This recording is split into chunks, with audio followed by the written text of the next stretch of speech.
is impeachment worth pursuing? That is the question that we need to be asking ourselves. So ito po ay impeachment is a political exercise. But is there anything criminal dito po sa kanyang ginawa? Well, kung criminal ang pag-uusapan, yes, of course, no.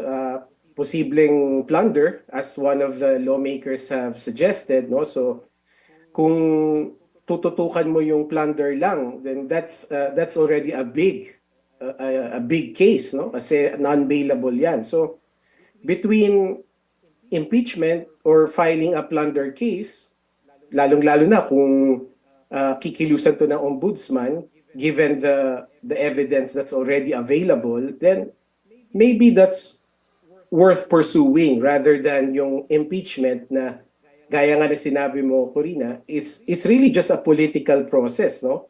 So we might be better off pursuing a criminal case of plunder dahil hindi namang immune from suit yung Vice President, so pwede na to gawin ngayon pa lang.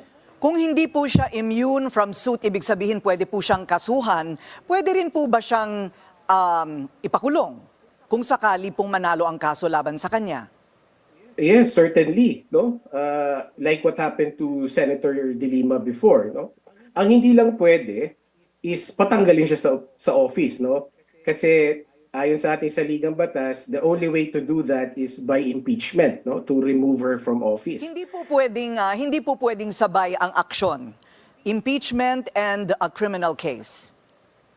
Well, theoretically pwede, no? Kasi those are two different causes of action. Hindi siya pasok, at least upon my first impression, hindi siya pasok dun sa forum shopping, no?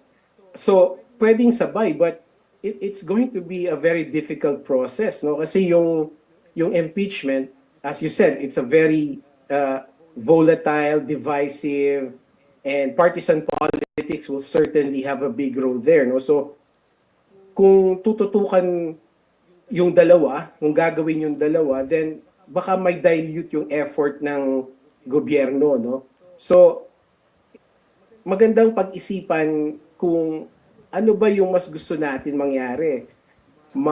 Mapasagot o mapanagot yung nagkasala ng isang krimen na plunder o yung mapatanggal ang isang public official sa kanyang pwesto. So these are the things that we should be thinking about.